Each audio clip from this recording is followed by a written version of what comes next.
Baik, saya akan mengangkat juga beberapa statement orientalis. Orientalis ini istilah bagi orang-orang non-muslim yang sengaja belajar Islam untuk mencari kesalahan Islam. Ini pusatnya di Kanada. Ada satu kampus namanya McGill. Kampus ini teman-teman sekalian dibiayai oleh gereja secara massal, gitu kan? Besar-besaran.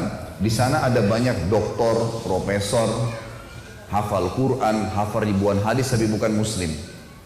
Agama Nasrani. Ada teman saya tamatan situ, dan Indonesia banyak yang tamatan situ tuh.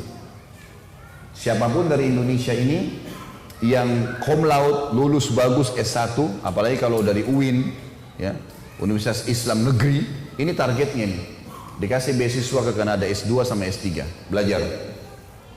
Belajar Islam tapi dari para pendeta.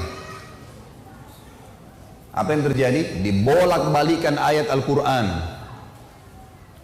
Al-Quran itu sudah tidak layak lagi dipakai sekarang, harus direvisi. Sebagaimana Injil ada revisi setiap tahun. Makanya pastor itu bingung mau hafal yang mana. Karena mereka punya setiap tahun keluar revisi baru dari Vatikan. Revisi terbaru, edisi tahun 2015, tahun 2016 keluar revisi baru. Al-Quran tidak ada dari zaman Nabi sampai hari kiamat, ya ini, ya ini. 30 juz surahnya, ayatnya sama semua, nggak diubah-ubah. Mereka bilang itu, ini sudah nggak layak, mesti diubah supaya kalian maju. Dimasukin begitu, gitu kan? Ini ada hukum yang salah nih. Kenapa perceraian di tangan laki-laki? Kenapa bukan perempuan? Kenapa perempuan disuruh pakai jilbab? Kenapa syubhat? Ini orang-orang ini belajar dari sana, pulang, lahirlah JIL tuh, jaringan Islam liberal tuh. Oh nggak apa-apa, nikah lintas agama nggak masalah. Boleh muslimah nikah sama orang kafir, kenapa nggak boleh? Ada ayat Quran, ayat itu perlu direvisi. Enak bener nih, ayat Allah dari langit direvisi. Ribuan tahun umat Islam pertahankan dengan darah dan perjuangan, mereka minta direvisi dalam 5 menit. Ini orang nggak masuk akal semuanya, gitu kan? Semua agama benar, bisa masuk surga semuanya. Enak benar. Saya pernah berdialog dengan satu orang, doktor dari UIN, gitu kan? Habis khutbah Jumat, dia khutbah Jumat bahas tentang Al-Baqarah 120. A'udzubillahi minasyaitonir rajim, walan tarda ankal yahud walan nasara hatta tattabi millatahum. Kalian Allah mengatakan tidak akan pernah Yahudi Nasrani ya ridho sampai kalian mengikuti agama mereka. Agama kamu hai Muhammad dan pengikutmu akan terus dikejar oleh Yahudi Nasrani sampai kalian mengikuti agama mereka. Dicari 1001 jalah supaya kalian meninggalkan agama kalian. Pertama dia jelaskan Yahudi itu siapa, Nasrani itu siapa, masih oke lah. Tapi di tengah-tengah khutbahnya dia bilang, tapi kita tidak boleh mengaku masuk surga sendiri. Karena siapa saja berbuat baik bisa masuk surga. Wah ini luar biasa kalimat ini nih. Dia turun dari mimbar habis khutbah Jumat, saya datangin. Assalamualaikum warahmatullahi wabarakatuh, saya salaman. Saya bilang, akhi, saudaraku, tadi anda ini membahasakan di atas mimbar, gitu kan? Kalau semua agama itu sama, semua orang bisa masuk surga, agama apa saja. Maka dia pertama, orang-orang jin ini yang paling pertama dijual sama dia adalah titel, gitu kan? Anda ini siapa? Titelnya apa? Pertanyaan begitu sama saya. Saya bilang, saya Khalid Basama, nggak usah tanya titel, saya nggak jauh dari anda kok. Nah, waktu itu saya lagi disertasi S3 gitu kan. Saya bilang bukan masalah jual titel di sini. Saya mau tanya pendapat anda pribadi.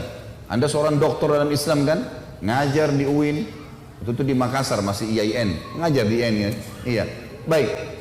Anda pasti tahu lah. Tidak usah datangkan untuk saya rujukan. Saya tidak butuh referensi. Nggak usah sebutin dari kitab ini, dari buku, nggak usah. Anda pribadi sudah doktor dalam Islam pasti tahu bahasa Arab. Kalau enggak maka makin sulit untuk dikatakan doktor gitu kan. Pasti ngerti bahasa Arab. Bagaimana pendapat anda pribadi? Tidak usah datangkan buku apapun, tidak usah buku tafsir, tidak usah pendapat ulama anda pribadi. Firman Allah dalam surah Bayyinah. Anak-anak TPA Muslim hafal tuh. A'udzubillahi minasyaitonirrajim. Innal ladzina kafaru min ahlil kitabi wal musyrikina. Lanjutannya apa? Enggak ada yang hafal. Wajar kita kalah. Innal ladzina kafaru min ahli kitab wa musyrikina fi nari jahannam khalidina fiha. Kata Allah, sesungguhnya telah kafir ahli kitab, Yahudi dan Nasrani. Enggak boleh ragu dengan itu. Allah mengatakan, dan orang-orang musyrik, penyembah-penyembah berhala, dan mereka akan kekal dalam api neraka kalau mereka meninggal dengan keyakinan itu. Allah yang bilang. Allah bilang mereka kafir, Anda bilang bukan. Coba berikan pendapat. Dia nggak bisa ngomong. Terus saya bilang lagi, bagaimana pendapat Anda pribadi dengan hadis Nabi Muhammad SAW, riwayat Imam Muslim. Hadis sahih kata Nabi, tidak ada seorang pun dari Yahudi, Nasrani, Majusi ini penyembah api, penyembah berhala, yang mendengarkan saya diutus menjadi Nabi, lalu tidak beriman pada risalah yang saya bawa, kemudian meninggal dalam keyakinan itu, kecuali masuk neraka. Bagaimana pendapat Anda dengan ini? Tidak bisa ngomong dia cuma bilang, lalu bagaimana perasaan mereka kalau kita ucapkan itu? Saya ketuk lantai masjid, saya bilang ini bukan masalah perasaan saudaraku, ini masalah keyakinan. Anda menyebarkan keyakinan yang salah. Kalau semua agama sama, saya sama Anda pindah Nasrani aja enak, nyanyi-nyanyi seminggu sekali masuk surga. Hah? Ngapain jadi muslim banyak haramnya? Enak nyanyi seminggu sekali. Buat dosa 50 tahun datang ngaku depan pasturnya, disiramin air masuk surga. Enak benar itu. Ngapain jadi muslim? Susah. Akhirnya ada satu barbel masjid sempat membawa dia dibawa ke ruangan masjid yang lain. Tapi subhanallah, bayangkan orang-orang seperti ini di tengah-tengah umat Islam marah mengendorkan kita dari agama, gitu kan? Marah dianggap Quran harus direvisi, boleh nikah lintas agama, boleh bola, boleh macam-macam. Waktu kemarin kasus lesbian, homoseksual dan segala ini, MUI keluarkan fatwa ini haram, semua dai-dai Islam angkat, orang-orang jil tuh yang ngomong. Sampai mereka berani membahasakan kalau seandainya memang betul kaum Lut dulu Allah siksa, kenapa sekarang Allah nggak siksa orang-orang homoseksual ini? Maka saya jawab teman-teman sekalian, jawaban saya adalah ini kebodohan dari lisan mereka. Masa mau nunggu Allah azab dulu baru berubah? Hah? Itu kan nantang Allah berarti. Kalau Allah turunkan, kalau kamu mau diazab silahkan, gitu kan? Jangan bawa kami nggak mau diazab sama Allah. Karena kalau datang azabnya Allah ini bahaya, gitu kan? Dan kaum Lut itu satu negeri semua homoseksual. Emang udah parah sekali. Justru bukti cintanya Allah sama manusia, masih dikasih kesempatan taubat dulu.